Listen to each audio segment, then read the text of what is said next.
Doctor, queríamos saber cómo incide la mortalidad vial en la provincia de Salta en cuanto a la donación de órganos de aquellas personas que pierden la vida en distintos siniestros viales y cómo pueden llegar a ser donantes de última manera. Bueno, generalmente el Hospital San Bernardo es el receptor, digamos, de prácticamente todos los siniestros que ocurren en la capital y algunos en la provincia. Cuando están muy cerca de un hospital donde se le puede dar los primeros auxilios, luego son trasladados al Hospital Regional San Bernardo, donde se los atiende. Cuando hay un potencial donante, en este caso después de haber sufrido un accidente de tránsito, una vez que llega al shock room o a la terapia intensiva de nuestro hospital, se realiza el diagnóstico de muerte y una vez establecido el mismo, se hace una solicitud a los familiares con respecto a la donación. Si la familia acepta y hay un accidente de tránsito, tiene que intervenir la justicia del lugar donde se realizó el accidente. Últimamente estamos trabajando con los fiscales que están de turno y prácticamente nos allanan el camino porque antes era mucho más lento ese procedimiento. Y una vez que todo está en orden, digamos, con el acta de donación firmada, se prosigue el operativo.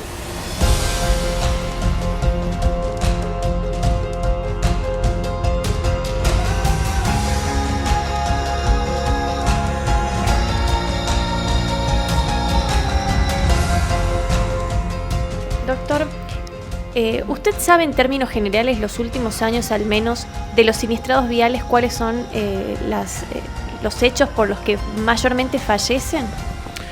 Sí, yo te diría que con respecto a este año las cosas no han cambiado con años anteriores.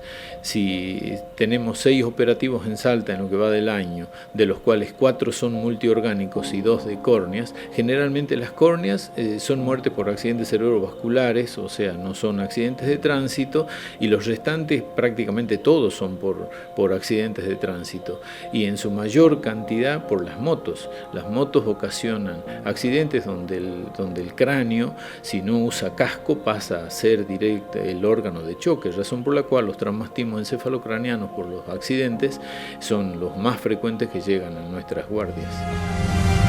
En el país son más de 7.800 las personas que esperan un trasplante para salvar su vida y son más de 10.000 las inscriptas en lista de espera. En Salta hay 288 personas en esta situación. 222 esperan órganos y 66 córneas y tejidos. Según datos del INCUCAI, en Salta se realizaron 6 ablaciones en lo que va del año, 4 de ellas multiorgánicas por víctimas del tránsito, mientras que las 2 restantes de córneas por accidentes cerebrovasculares.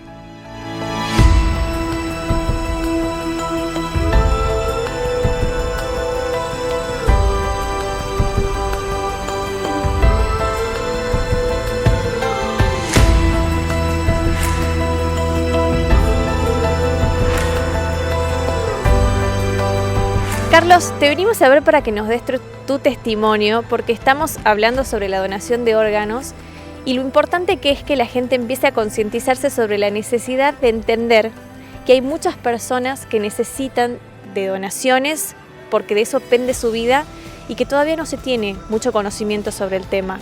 ¿Qué es lo que te sucedió particularmente a vos? Buenas tardes, yo soy trasplantado de corazón y doble pulmón hace 4 años. Tuve la suerte de ser trasplantado en la Fundación Favaloro. Como por ahí yo siempre digo, estadísticamente dicen que hay más posibilidad de recibir un órgano que de donarlo. Y bueno, fue mi caso. Yo era jugador profesional, vivía del fútbol y de un día para el otro, por una situación de la vida a nivel medular, se me muta un gen que me eleva la plaqueta en sangre y eso hace que se me coagule la sangre y me tape 2 arterias del corazón y bueno, cambia mi vida en todos los aspectos. Tuve casi 6 años en lista de espera, lo cual fue una situación dura porque uno no se imagina cuando le dicen que tiene que ir a un trasplante. Si bien yo era donante de órganos, porque una vez en la procesión del Señor y la Virgen del Milagro me invitaron a que llene el acta, la llené, pero después de eso no sabía nada de lo que era la donación de órganos.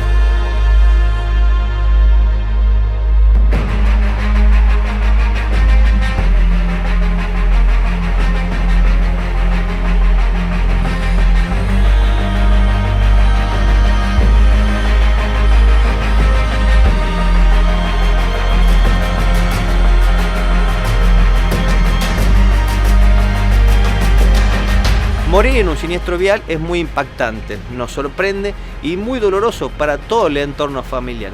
Por eso es difícil donar vida después de una tragedia. Hay que entender que donando nuestros órganos estamos dando la posibilidad de vivir a otras personas.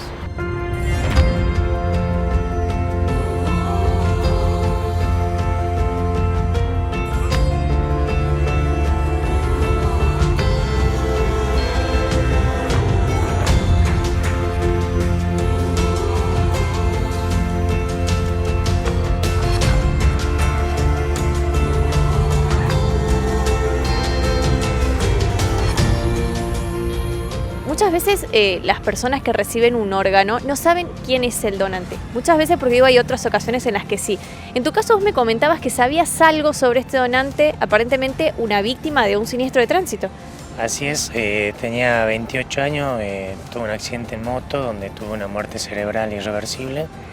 Eso fue lo único que supe. Yo, para contactarme con la familia, tengo que escribir una carta al INCUCAI y ellos se contactarán con la familia para ver si me quieren conocer. Me gustaría hacer eso para demostrarle y decirle todo lo que hago gracias a esta persona que tuvo ese gran acto de amor de decir sí a la donación de órganos, ¿no?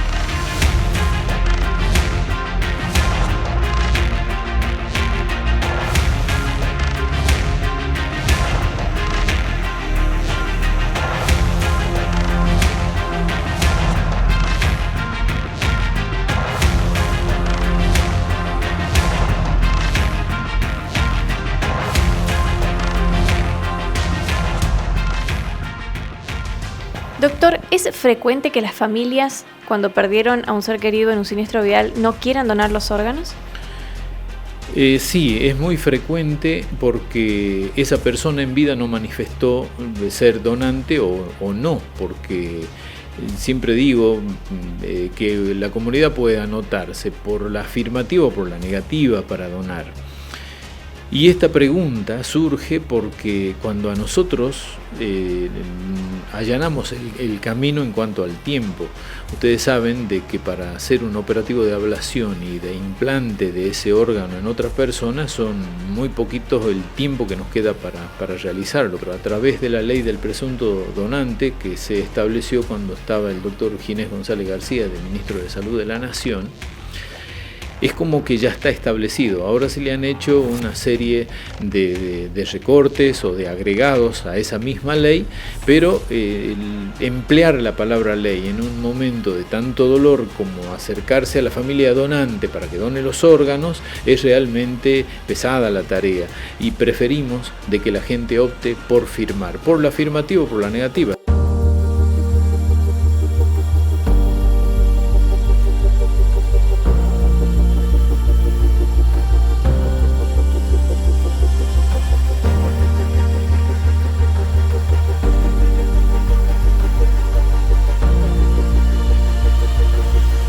Carlos, nos decías que estuviste esperando 6 años hasta que llegaron tus órganos finalmente. ¿Cómo fue ese proceso? Seguramente difícil. Sí, la verdad, 6 años en lista de espera es un poco duro porque uno no se imagina estar en esa situación.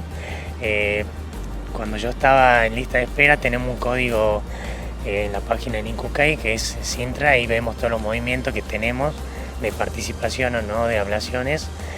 Y bueno, uno por ahí es como que al principio entra, se informa, busca muchas cosas de internet, qué pasa, cómo el post-trasplante, hasta que bueno, uno por ahí dice, bueno, basta, me dedico a disfrutar la vida, a vivirla.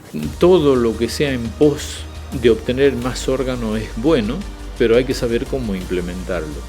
Hay algunas cosas que se han modificado y que a nosotros nos parecen totalmente importantes. Por ejemplo, el INCUCAI, a través del caso del donante cruzado, que lo deben recordar ustedes a través del periodista Lanata, el donante cruzado va a tener ahora una referencia legal, y que si se establece por ley, pues de todas las personas van a tener una mayor accesibilidad a los fines de que se obtengan trasplante a través de donante cruzado. Lo que queremos evitar es que a medida que haya más donantes cadavéricos, esta figura de donante vivo relacionado no se va a realizar.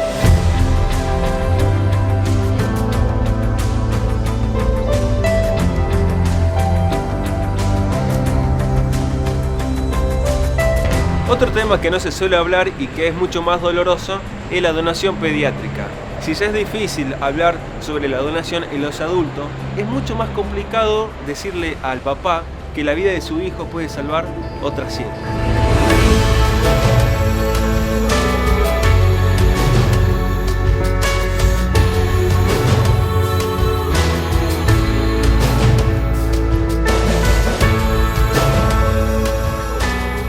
Respecto de los niños, la donación pediátrica de órganos, ¿cómo es el tratamiento con las familias, que debe ser muchísimo más sensible?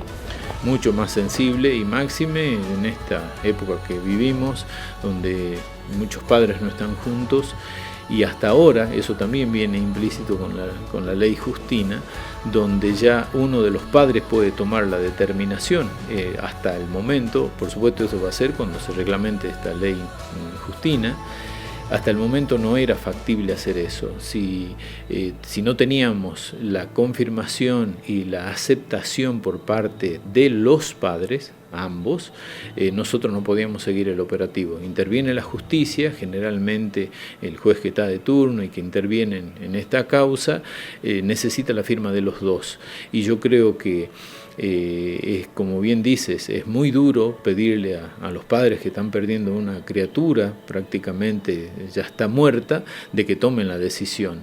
Pero muchas veces en estos casos salvan a muchos chicos que están en lista de espera y en lista de emergencia. Esto de la ley Justina sucedió porque no llegó un corazón para una chiquita de 12 años que tiene toda la vida por delante, y que yo acepto la ansiedad con que deben haber vivido los padres para que llegue un corazón y que desgraciadamente no llegó a tiempo para poder salvarlo.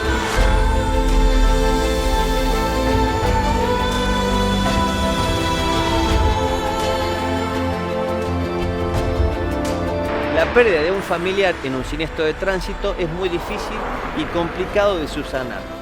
Pero sin embargo tenemos otras maneras de mitigar este tipo de problemas. Y una de ellas es que la persona pueda trascender donando esos órganos, dando vidas a otras.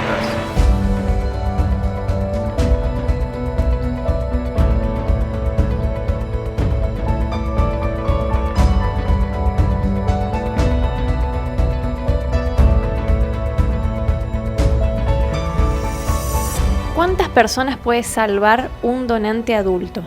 Un donante adulto, y depende también de la edad. Nosotros tuvimos el último operativo siendo una persona joven, pero que para hacer el mantenimiento del potencial donante se ponen drogas cardiopresoras para mejorar la estabilidad y que no haga una parada cardíaca.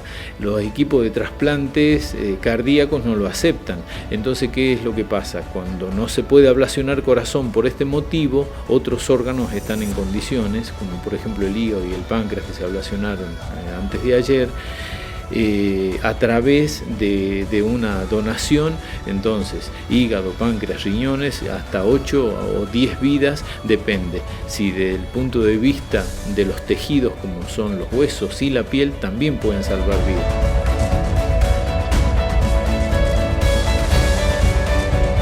Carlos, vos estabas en una situación muy delicada, ya internado, sabías que estabas en una situación de riesgo de vida o muerte. Pero hay muchas personas, como mencionábamos, que están circulando todos los días, que conducen un auto, conducen una moto y que protagonizan algún tipo de siniestro, sean culpables o no de ese siniestro, ¿sí? Y que pierden la vida. ¿Vos qué le podés decir a aquellas personas que te están viendo y que vos, si bien lo hiciste desde la necesidad y recibiste esos órganos porque si no, probablemente morías, pero esas personas que pueden salvar su vida y que no están en una situación tan crítica, o que pueden acompañar y salvar la vida de otros a través de la donación de órganos? Por ahí un poco duro, ¿no? Pero sí tienen que no ser egoístas, porque si hay vida después de la muerte no es con estos cuerpos. Así que sean donantes, que se interioricen el tema, que se informen, que saquen ese miedo o ese tabú que está impuesto en la sociedad, y que se animen y hagan un gran acto de amor, que hay más de 7.000 personas en Argentina que están esperando un órgano. Y bueno, lamentablemente por ahí nosotros tenemos un punto de inicio y un punto de final, ¿no? Pero lo que tratamos de hacer es vivir de la mejor manera. Y por ahí creo que si somos o tratamos de ser un buen ser en la vida, nos cerremos con ese gran acto de amor, ¿no?